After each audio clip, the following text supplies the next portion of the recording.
want to show you how to knit a sweater from the collar down. I'm just going to show you there's a pattern on my blog, but this video is just going to be the technique.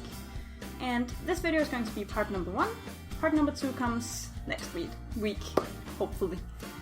To make this pattern, you're going to need a pair of circular needles, and these are on a large cord, and I'm using 3mm needles. Now, you can use these for the entire project, or you can have the big one and also a smaller one. The big one you would be using for the collar, right down till around here, and for the body, and the smaller one you would be using for the sleeves. Another thing you kind of need is yarn, of course, that goes with your needles, and also a pair of, or 4 yarn markers. And if you don't have, I just have these. They're sort of little clippy things, and they can be opened. Yours do not have to do that. You can use a piece of string in a contrasting color to your main yarn if you want that. You can use like a little paper clip for it instead. You can use whatever.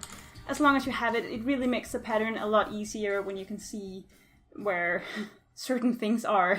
So let's do this. So for this pattern, you will normally be asked to cast on a number of stitches and then work in the round. And you might have a pair of circular needles where you can just work in the round, where you don't have to do this, but mine are too long, so I'm working in a magic loop. You make a magic loop just by parting your stitches like this. I did it in the middle. You do not have to do that if you don't want to. And then you just pull out a loop, and this is what is referred to as the magic loop. It's not as magic or as difficult as it sounds. It's just a loop of the cable that you're not using for the moment. Now I'm trying to get all of my stitches onto my needles, and I'm also trying to orient all of the little butts, or what you would call it, underneath all of the stitches. You have a little bit of a knot or something, and they just need to be oriented inwards. So you basically go around and you just look for anything that looks strange or out of place, and you try and see if you can get it to point into each other, or towards the other needle, if you will. And if you don't, I have tried once, and it really became a sort of Mobius strip. It was pretty cool, and also completely useless, so if you want to use that for anything, of course you can, but in this project it might be a little bit strange to have a Mobius strip as a collar. Cool, but weird. So that might be up to you if you want to do that, an experiment. I'm just tightening my needles, by the way. That was why I twisted it. Mine keep coming undone. It's a little bit annoying, but I still really like them, actually. These sort of interchangeable needle sets.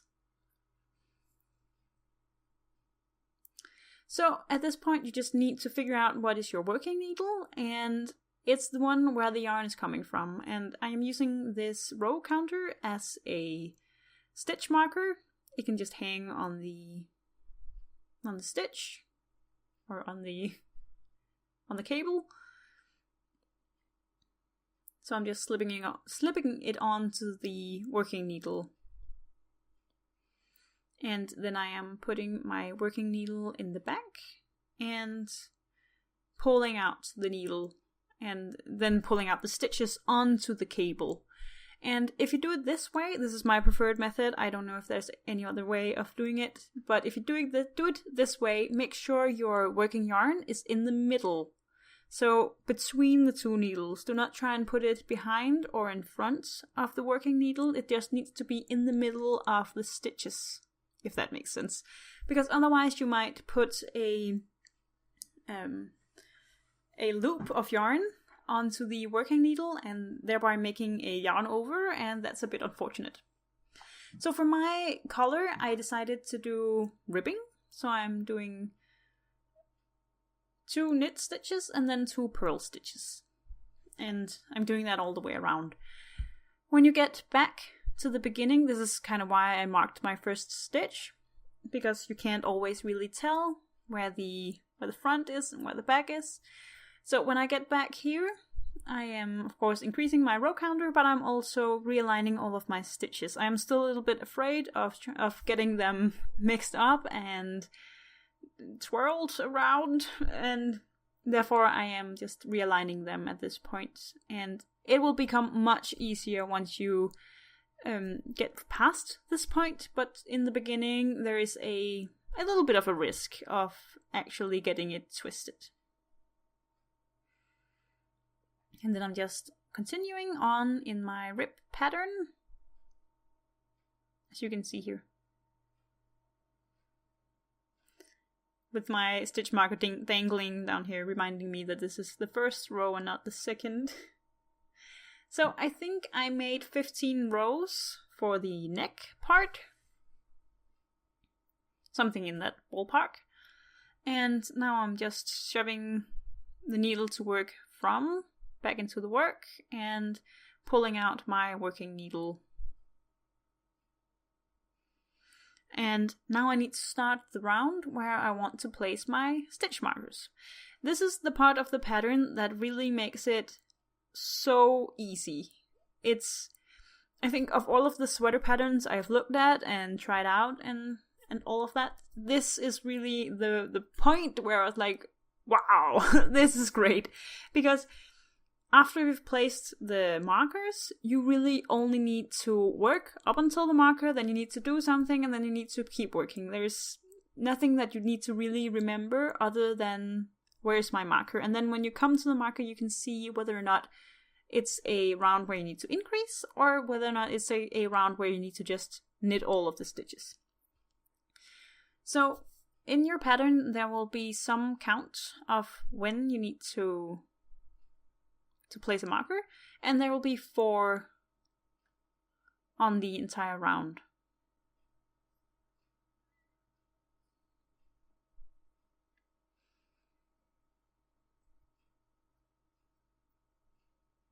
So here I am at the first point, placing a marker, and then I am moving on.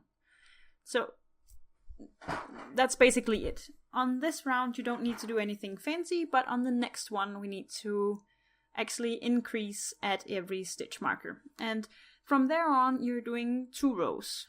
The one row is increase before the stitch marker, knit 1, increase on the other side of the stitch marker, and the second row is knit all of the stitches until you have a certain number of stitches or until it fits you. So this would probably be in your pattern. So here I'm placing a stitch marker again, and then I'm just continuing on.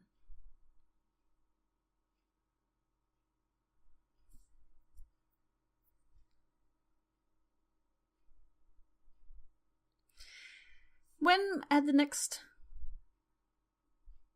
row, you need to work the stitch marker. You increase before it, then you slip the stitch marker, then you make a knit 1, and then increase 1.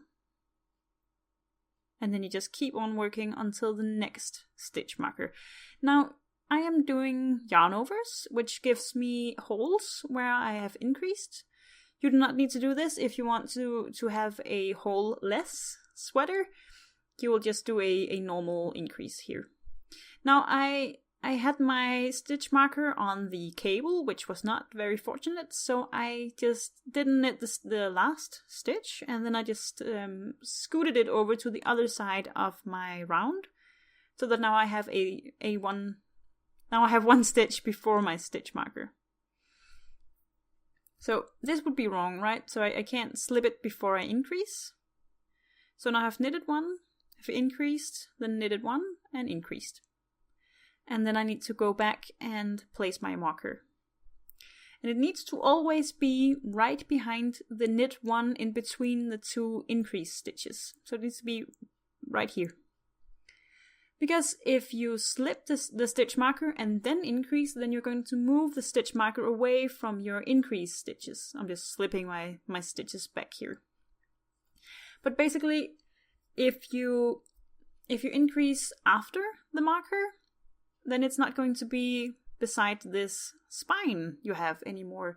Right now you have I have a row of holes, and in between them is a very nice sort of knit one. And this will always be when you increase, knit one, and then increase again. You will almost always have this nice spine in the middle, which looks really nice. But you need the marker there to orient you on and tell you when to increase. So it basically makes it really easy to work if your stitch marker is in the right place, and it makes it really difficult to know when to increase if it's not in the right place. Now here you can see that the short sides are for the sleeves, and the long sides are for the front and the back. When you have worked one row where you have knitted all stitches, or knit all stitches, then you need to increase again. And the yarn overs, when you work into them, they still kind of look like the yarn overs on the next row. But if there is a little bit of a piece of yarn underneath it, you know that you've already worked it and you just need to increase again. Now for this, I tried out how it would be if I just took a pair of circular needles and took slipped my stitches onto that rather than the right way, which I'm going to show you now. And I will spoil it for you. It was not a success putting it onto the circular needles first, but I had to try it because I've thought many times that it was just a little bit of a waste to have to pick up all of the stitches from the yarn that I am going to do later. But I had to try it, and I've tried it, and we can now all know that it's not a good idea. So what I have is a yarn needle. This is a good idea, by the way. The circular needles is not, but the yarn needle and a piece of string or yarn is a good idea. If you can get some that isn't yarn, but is something like a vinyl cord or something like that, that would be better, because you are going to have to pick up these stitches from the yarn a little bit later, and it is a little bit of a pain. Now I'm going to knit my stitches because I have this thick needle. It's a 2.5 millimeters, and yeah, so I'm going to knit them because I do think I need a little bit of space underneath the arms. That doesn't have to make sense to you right now, but it will later. I'm always afraid of losing the stitches that I'm taking, that I'm putting aside on yarn, so I just put a stitch marker at the back of it. But I took so much yarn that it's not really a problem, so it shouldn't be, but I was a little bit scared of losing my stitches. So what I'm doing is I am just knitting all of them and putting them onto the yarn. And as I said, I know which ones are for the sleeves because they are the shorter sides. If you have uneven increases and you don't have two shorter sides across from each other and two longer sides across from each other, you might have done something really wrong. And you might need to start over. And that will probably be a little bit of an issue with when to increase. You might have moved your stitch marker to a strange place. But if you do it correctly, it will be very clear what is the front, what is the back, it will be very clear what are sleeves and what is the front and what is the back. Of course, they will be completely generic, so it will be the same sleeve and the same front and back. We did not do any shaping to the neck, so we really have a sweater that can be turned either way.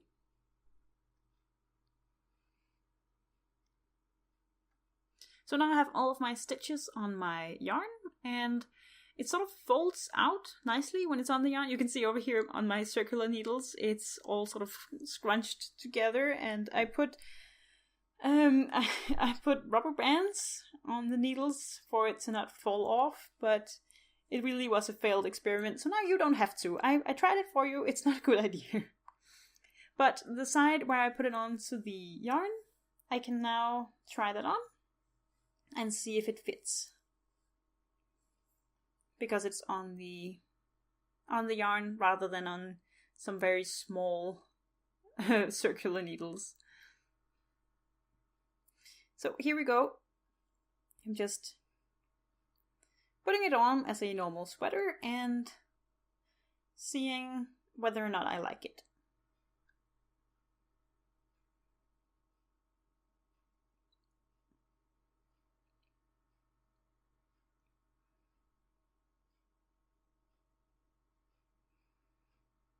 So as you can see here, the part where the yarn is very easy to fit, and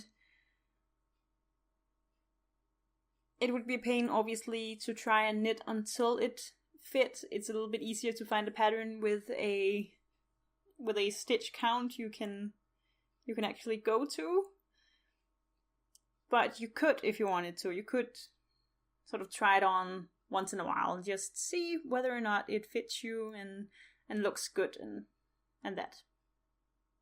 And actually, the thing I like the most about these sweaters is the increases. I think that is so pretty.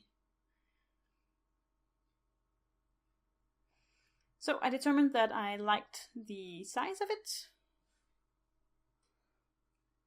So I'm putting my needles back on my... I really like this where they can be changed for these sort of a stopper rather than a needle, because then I don't have to worry about it, the stitches obviously falling off the needle, because I can just change it to a stopper. If you don't have one of those, I also often use rubber bands just to sort of stop the stitches from sliding. And what I'm going to do from now on is just work in the round. For the body, those are the stitches left on the circle needles. And then I am going to come back to the sleeves in the next part. And I ended up doing a little bit of lace work on this sweater, but if you're a beginner or you're just generally a little bit unpracticed, I don't know what to say. If you're not used to doing projects of this scale, maybe just work it all in plain stockinette stitch. Just work knit stitches all the way around until you're done with it. It will be a wonderful beginner project, even a big beginner project, but it will be great for that. And it'll turn into a piece of clothing that you can actually wear, that you've made, and it doesn't require a complicated method or a lot of purl stitches or anything that could be difficult. So I hope you give it a try. Thank you so much for watching. I hope to see you next week for part number 2. Hopefully part number 2. Maybe it'll be 2 and 3, I don't know. But yeah, have an amazing day.